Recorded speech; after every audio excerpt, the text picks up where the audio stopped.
หมดอ่อนแมงสาบควายจักเห็บไปเงือแดนไปที่เป็นก็ถูกลึบออกปีการแล้วตอกหนึ่งป่วนมาหึงย่อวันหมดอ่อนที่มาเฮ็ดการเจ็มเจ้าแลลงมือเฮ็ดการกำเหลียวหมดอ่อนเฮ็ดการไรดังน้ำแลหมดอ่อนก็มีดังซื้อเสือซ้อมนาการมันทางซี่ก็เป็นโหนาก็ล้อมเปิงเสว่าเป็นสังแลหมดอ่อนเฮ็ดการได้ดีเลยเตรียมมีภาสังลัดเรื่องไหนทางซี่ก็เลยวนว่าเป็นสังแลตั้งวนอันว่าต้นนางมีโหนาคนจัดการมันบดอันตั้งเฮ็ดการได้ดีถึงฐานนายย่าสังว่ามีกวนตัวสังการมันรู้บดอ่อนขึ้นเจการได้ดีเสในเตสีวนไหนหังมันก้อยเสสังสีก็เลยสร้างเมียงสับมาเป็นโหนาหมดอ่อนและเมียงสับแน่มีทั้งกัดฉันทิเตภายลองตั้งกันเตรียมหมายรายงานเมียงสับจังออกปักปืนข้าวยานเหตุการณ์แต่เอาในกว่าสังว่าหมดอ่อนไม่เหตุการณ์ต้องเรียนเห็นหน้าที่เหลียวไว้ก่อนเดี๋ยวฮับเลยเกิดจากเหตุการณ์อะไรเต็มจนทนและมือปอกอันตั้งขย้ำหรือการหน้าที่เหลียวไว้ก่อฮักนั้นเกิดจากเหตุการณ์อะไรเต็มทนสังว่าหมดอ่อนดีกว่าเขาน้ำหืออ่ำนั้นไปกินข้าวโดนไล่เตรียมซื้อเสกว่าเข้ามือเลยมามือเลยกว่ามือลายมองออกมาลายมองก็หู้เย้าว่าการมันยุ่งยากถึงฐานได้เนื่องสับสังกว่าย้อนดีสังสีว่าให้สร้างผูกจำตัวมาจอยเส้นไม้การได้งานมาจอยก่อผีมาจอยส่งเป็นเด็กแหลมาเปลี่ยนแทงก้อนหนึ่งเพื่อจัดการด้วยการหมดอ่อนผมเชื่อว่าด้วยหล่อหรือเชื่อข้อความมันว่าเป่าดังพิษเนื่องสับสั่งจังป้ายมาเป็นผูกจำตัวสังสีหันเนื่องสับมารายงานมันเยาะมันก็แน่นใจนาสิมันวนว่าอันเนื่องสับมารายงานเนี่ยถูกนันติใจตีแหล่หันถึงว่ามันเป็นไปวนอันคึกต้นที่เธอเนื่องสับนั่นเลยนาเลยตากว่าติติวาวะมือเนื่องสับเลยนาเลยตายก็เหมือนหางมันเคยเหตุการณ์ในคนมันมีเขา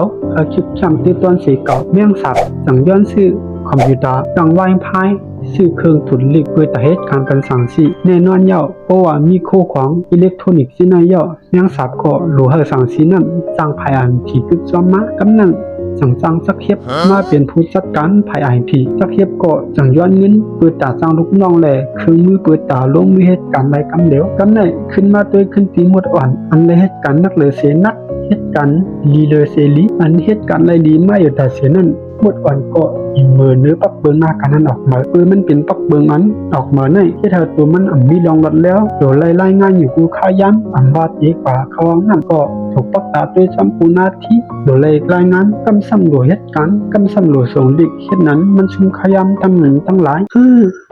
อีสังหลาในเดี๋ยวมือมีคนมาเหตุการณ์มาเข้ามาเป็นสังแหล่เหตุการณ์มันดีอินเบอร์ถึงทางได้บทอ่อนม่วนอยู่ห้องมันเว้ยเรื่องสัพพันบทอ่อนเหตุการณ์เทิงเสกเก่าเหตุการณ์มันเก่าเหตุการณ์ไล่ดีเสกเก่าเพื่อว่ากุมอเตรายงานนู่นนี่นั่นเรื่องสับก็สั่งปิ้งวนออกไล่เหมือที่หาโหนามาเปิดตัวหมดอ่อนเที่ยงก็นึงจันตีตกเป็นของหอยเงือเป็นผู้ที่เหตุการณ์ไล่เทิ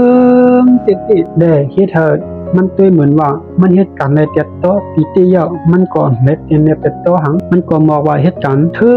งว่าเทิงเด้มันก็เลยจันเป็นหัวหน้าตัวหมดอ่อนในกว่าบ่มีหอยเงือเข้ามาก็ผู้ลองเอาเป็นว่ามันเหตุการณ์เลยเต็มทนต้นตาหมดอ่อนเจกันนักก็เลยเรียกลายเป็นเหตุการณ์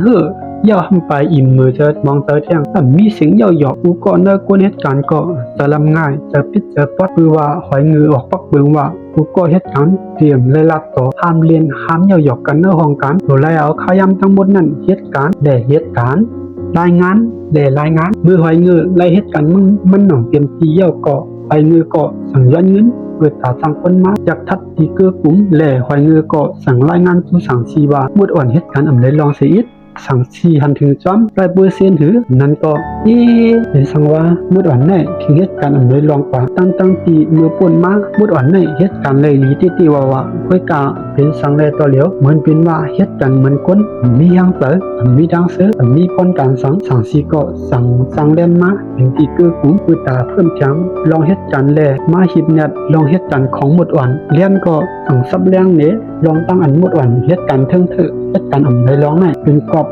คุณเหตุการณ์นำบนปีเลยสังเหตุการณ์ตกลาตกลื่นเหตุการณ์เลยลองไรไขจังไหนโอเคสั่งสีก็หันถึงจ้อมแลสั่งสีสังว่าเฮาตีเอาคุณเหตุการณ์จ้อมหมดวันไหนบอกตีไว้ขึ้นหลายก็ไว้คือตาที่มาเหตุการณ์ไล่ไว้ขึ้นมันเก่ายาวขากำไหนกูก็เอามาถึงกันหน้ายาวขาเคยถามกูก็ว่าตัวเหลียวกูก็สองวนไรว่าเธอดีเป็นก็ตีถูกลึกออกปีการก็เป็นบทอ่อนถูกสั่งสิลึกออกที่กันนั่นก็ค่ะก็แปลว่า เรียนนัดว่าหมดอ่อนนั้นอันมีแรงใจขยัดการลองนาการก็ตกลาตกลิ้นอันมีลองหมมือเหตุการณ์อำไรลองจัดการข้าวยามตัวสอกเขาไล่มันม้อนหมดอ่อนกูก็ติดถอมร้องในเสคาโคปอหมดอ่อนในเป็นสายซึ้งตีนาลีหรือตินั้นยาวแล่ยุงคาละเนื้อสัตว์ปันติของคนเฮาก็ร้องในมันเกิดขึ้นเป็นร้องที่ออกเหมือนหนังเหตุการณ์ที่การบริษัทอันมีลองขึ้นอย่าขึ้นสั่งไรไว้นั่นมังปอกคนเหตุการณ์เขาเหตุการณ์ลีมีดังเสืออยู่ลีย่อเจ้าของบริษัทก็หาลองหาตั้งที่เธอคนเหตุการณ์มีดังซื้อแลเพราะคนเหตุการณ์อำไรก็ปาลาว่าเขาว่าอำไรลองสู่การงานแต่ก็สิไหนเนาะเพราะคะถึงหมดอ่อนก็ชุดกอดที่นายย่อสังกูก็เลยจะในก็อย่าลืมติ๊กไลค์ติ๊กแชร์ติ๊กติดตามไปปันสิกรรมค่ะก็ทบกันในคลิปวิดีโอหน้าค่ะเหมือนสูนทั้งสิ้นค่ะ